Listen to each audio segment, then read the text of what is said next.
Assalamualaikum warahmatullahi wabarakatuh. Perkenalkan, nama saya Amelia Andifa, NIM 1321072.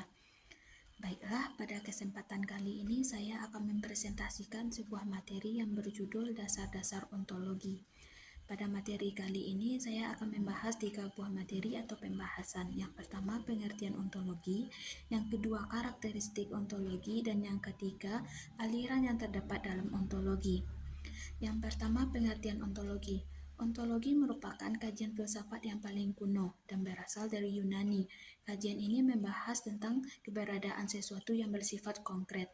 Tokoh Yunani yang memiliki alam pikiran ontologis yaitu Thales, Plato, dan Aristoteles. Secara bahasa, ontologi berasal dari bahasa Yunani, terdiri dari 2 kata yaitu ontos dan logos. Ontos berarti ada dan logos berarti ilmu. Jadi ontologi adalah ilmu tentang yang ada. Menurut istilah, ontologi adalah ilmu yang membahas tentang hakikat yang ada, yang merupakan ultimate reality, baik berbentuk jasmani konkret maupun rohani abstrak. Jadi, secara umum pengertian ontologi ini adalah kajian filsafat yang membahas atau mencari hakikat dari sesuatu. Yang kedua yaitu karakteristik ontologi. Ada beberapa karakteristik ontologi yang dikemukakan oleh Loren Bagus. Yang pertama, ontologi adalah kajian yang mempelajari tentang arti ada dan berada, ciri-ciri esensial yang ada dalam dirinya, menurut bentuknya yang merupakan paling abstrak. Yang kedua, ontologi adalah cabang filsafat yang mempelajari tata dan struktur realitas dalam arti yang seluas mungkin, dengan menggunakan kategori-kategori ada atau menjadi, aktualitas atau potensialitas, dan sebagainya. Yang ketiga, ontologi adalah cabang filsafat yang mencoba melukiskan hakikat terakhir yang ada, yaitu yang satu, yang absolut, yang berbentuk abadi, sempurna, dan keberadaannya merupakan mutlak dan keberadaan sesuatu yang mutlak bergantung kepadanya. Yang keempat yaitu cabang filsafat yang membahas tentang status realitas, apakah itu nyata atau semu, apakah pikiran itu nyata, dan sebagainya. Baiklah, materi yang selanjutnya yaitu materi yang ketiga tentang aliran yang terdapat dalam ontologi. Baiklah, aliran yang pertama yaitu monoisme.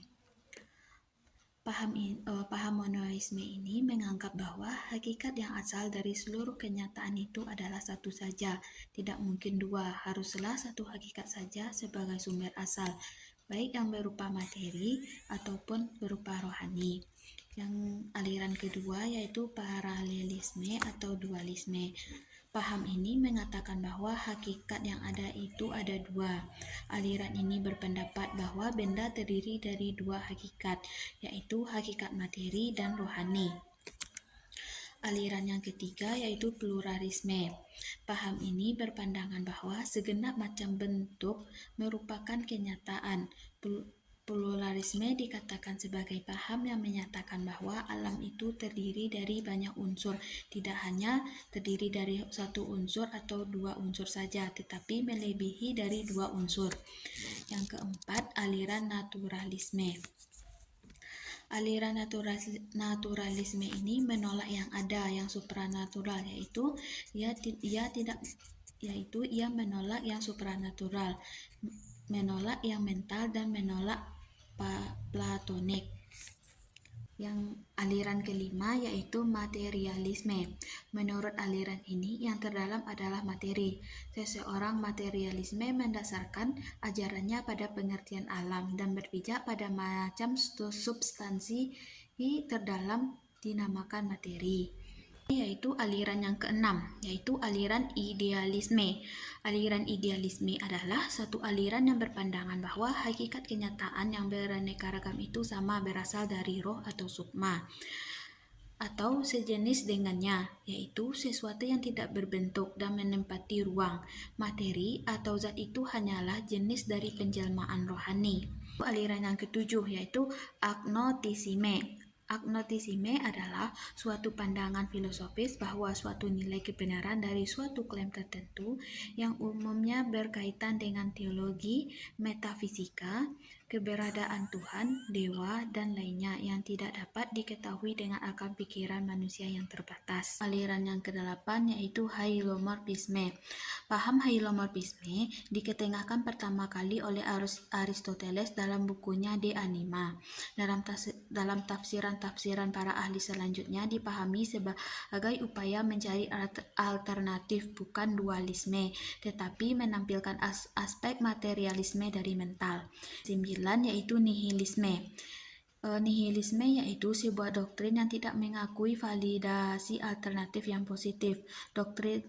Doktrin tentang nihilisme telah ada sejak zaman Yunani kuno oleh Gorgias, yang memberikan 3 proposisi tentang realitas. Yang pertama, tidak ada sesuatu yang eksis. Yang kedua, tidak ada sesuatu yang eksis. Yang kedua, bila sesuatu itu ada, itu tidak dapat diketahui sebab pengenderaan itu tidak dapat dipercaya. Yang ketiga, sekalipun realitas itu dapat kita ketahui, ia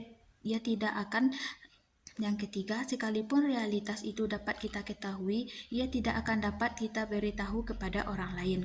Baik, sekian presentasi materi saya tentang dasar-dasar ontologi. Saya sudahi dengan wabillahi taufiq wal hidayah. Wassalamualaikum warahmatullahi wabarakatuh.